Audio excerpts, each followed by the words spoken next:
Hey Fashionistas, welcome back to my channel. If you guys are new to my channel, my name is Caroline and I create fashion and lifestyle videos. So today I'm going to be actually talking about my cartilage piercing, which I'm sure you already knew, but I do want to quickly apologize because it has been a while since I've last uploaded here on YouTube.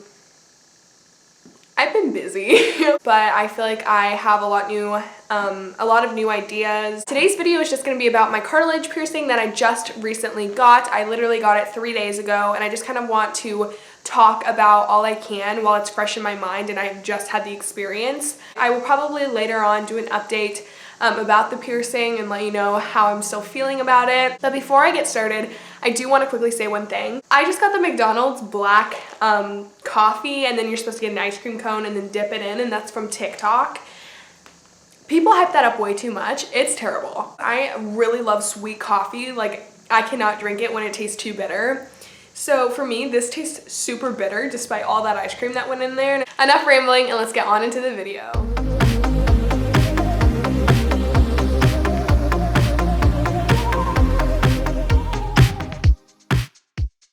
Okay, so first I'll go ahead and pop in some clean pictures of my earring, all like nice looking.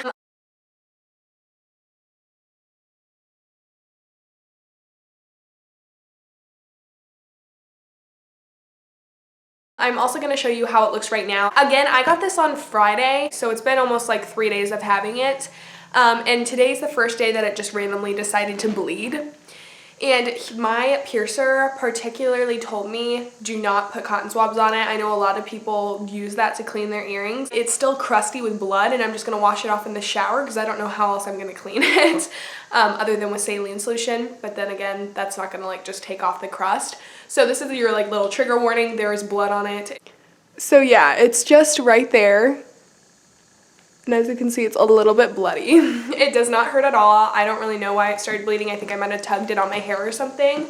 But basically, I've written down a bunch of different things that I want to discuss on my phone with you guys and just let you know kind of my experience. But some of the things I wanted to talk about are like things that I didn't realize would be affected getting the ear piercing. There's a few things that you should definitely think about. Price, where I got mine done. I'm going to talk about the pain, aftercare, and then some tips and advice that I've learned through my research, and then my overall thoughts. So right off the bat, let's talk about things to think about before getting the piercing. I have done a lot of research. I've wanted this piercing for probably roughly like 2 or 3 years. I never got it because my mom was not the biggest fan of piercing, so I did have to wait until I was 18 to get my ears pierced. So obviously I'm 18 now, and I decided to get it pierced on my own with my own money. The first thing that I didn't realize that would be affected, despite all the research that I did, was if you're a glasses wearer. I wear contacts, but I still wear glasses at night or like when I'm at home just chilling. And I did not even think about where my glasses rest on my cartilage and if it would be like touching the piercing. My glasses are super close to that cartilage, and I was lucky because it does not touch my cartilage piercing or irritate it. But if you did have your glasses constantly touching that, you really don't want that. My piercer told me you don't really want to be touching it at all while it's healing. That was something that I didn't even think would be an issue. So you definitely want to like try on your glasses before, maybe wear your glasses to the appointment so that way you know that like wherever you're getting it pierced, it's not going to be like constantly rubbing against your glasses. And also, speaking of that, you are going to be wearing a longer post when you first get it pierced. That longer post is essentially just leaving room for swelling. So basically in about 2 weeks after you get it pierced, you do have to go in and get that post changed to a smaller post so that way you're not constantly tugging on it with that extra length. So that's another thing to keep in mind. And also headphones. You won't be able to wear headphones on this ear, like big headphones, after getting it pierced. And then also talking on the phone. You probably don't want to be pressing that clear up against your cartilage. So you're going to have to talk on whatever side you don't have it pierced on, which is kind of strange for me because I'm right-handed, so I naturally want to go on this side, but I have to go on this side. Now on to where I got it pierced. I got it pierced at a place called Unity Studios. And that's in Valparaiso, Indiana. The reason why I'm comfortable saying that is because I don't really live near there at all, so it's not like you guys are gonna be able to hunt me down anyway. So far, so good. I mean, I'm not gonna be able to say my clear consensus of the place until my cartilage is completely done healing. They were super clean. The guy was super friendly. The piercing itself costed $50. So it costed $50 to get pierced, and with the little ball inside of it, and I believe it is white gold, I think is what he said. Don't quote me, I'm fairly certain this is white gold. And that's kind of why it's so pricey for one piercing. You could also do like upgrades. You didn't have to get this ball. I believe it ranged up to $300, but to be honest, $50 was already a little steep for one piercing for me. So I just went with the ball. It's not the cutest, but I think once I'm able to change it, I think it'll look super, super cute. And also they had different sizes of balls. They had small balls, bigger studs. I chose the middle one. I think it's the 3mm. Next, on to pain. This is probably the one that you guys all came here for. Was it painful? So some background about me is I have the lowest pain tolerance. Like, I'm the type of person that barely runs into something and says ow. So I don't only have a low pain tolerance, but I'm also a little dramatic. I thought the piercing itself was super painful, definitely more painful than my doubles. But that being said, I did get my piercing for these doubles done with a piercing gun, which you're not supposed to do. But I did get this one done with obviously the needle at the tattoo place that I went to. And I thought it was pretty painful. If I had to rank it on a scale 1 to 10, I would say it was probably like a 7. I researched a lot and I watched a lot of videos of people getting it pierced, and they said, oh, that wasn't bad. I was really nervous, but that wasn't bad. Maybe a 3 out of 10. For me, it was really painful. One good thing is though, I did not hear any crunch. It was just pressure and a little bit of pain, a decent amount of pain. On the plus side, so from my research, it seemed like the initial piercing, a lot of people said wasn't painful, but then that aching feeling after you got it pierced, for me it was the opposite. I thought the piercing was super painful, but I have not had any aching. I haven't had any stinging. The only time it ever hurts is when I accidentally hit it or when my hair gets caught in it. Aftercare. So basically, I bought a airplane pillow because this is what people recommended. So that way when you're sleeping, I'm sure you've heard this, you can put your ear in the hole and sleep without it being touched. The whole purpose in this is that you do not want to be playing with your earring at all. But honestly, I have not used this at all in the 3 days. I just have not slept on the side. I've slept on the side instead, or kind of like on my stomach. I don't know, I find this kind of annoying. And I also get scared that I'm still gonna bump my cartilage on this hole. The next thing that you have to have is saline solution. This is the one that just my piercing shop carried. It looks like this. Oh, it doesn't sting or anything. And this was like $8. So I just spray it on both sides and let it air dry, and then twice a day for, I believe he said 6 months. Talking about healing time, he told me that it'll take roughly a year to completely heal.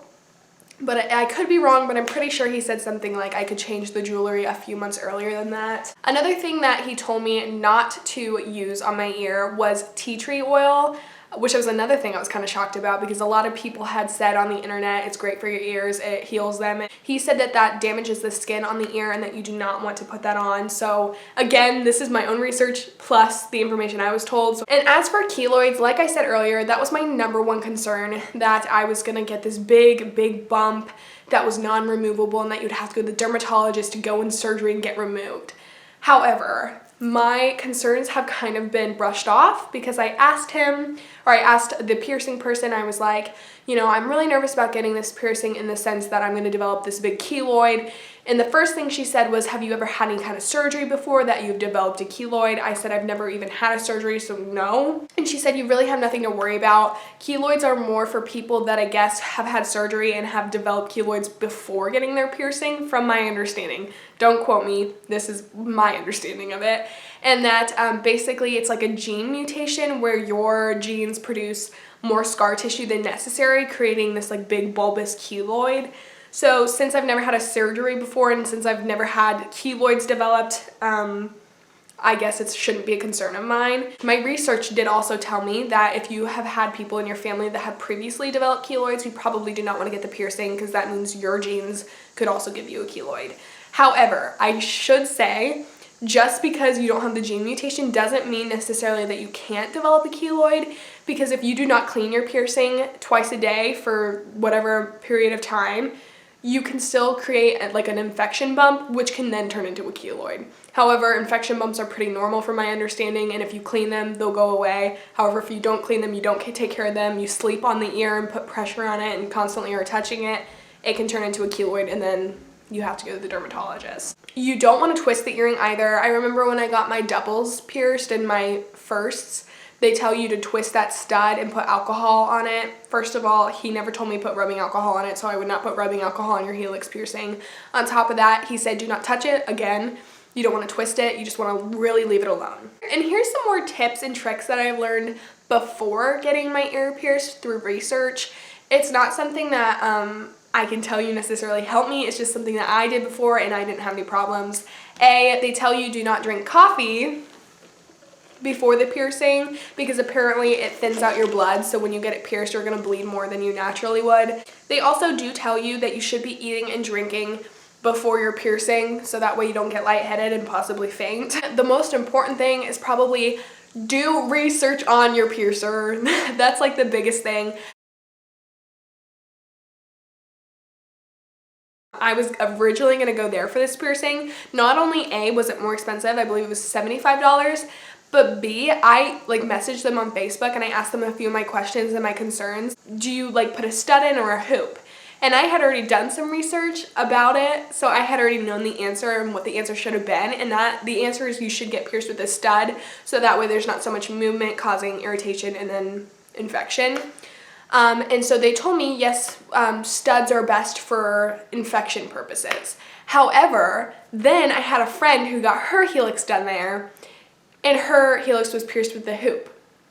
I didn't like want to scare her, so I didn't really tell her like about my research. I just asked her, I was like, did you like ask for a hoop or something, or did they just give you that? And she's like, they just gave me it. And I was like, did you lie to me? I'm a little concerned. Like, that's not what you told me. And moral of the story, research your piercer.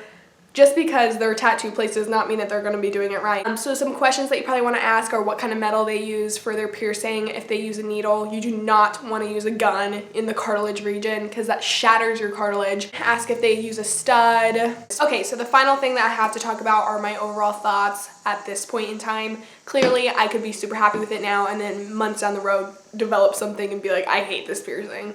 But at the moment, at the 3 days I'm in, I like it. There's a lot to think about. Like if you were just doing the spur of the moment, I probably wouldn't do that. I would take some time to think about it, research it. For me, I did all that. I personally have not been experiencing any pain, but that being said, I've been overly careful. I think it's super cute. Obviously there's blood on it, so once the blood's gone, I think it'll be really, really cute. Yeah, so I think that's everything that I wanted to talk about, and I hope you guys enjoyed this video, and I hope I was helpful. I'm sorry again about being MIA for the past few months, but I'm ready to start my grind again, and I think it's going to be a great year. And please like this video if it was helpful. Let me know if you have any thoughts or concerns down below. If I said anything wrong, please feel free to correct me down below. Let me know what videos you'd like to see next from me. Also, keep an eye out for a fall decorating room video. Hopefully that'll be up shortly. And thank you guys so much for watching this video. Please give it a big like, subscribe, follow me on my socials, and I'll see you guys later. Bye, Fashionistas.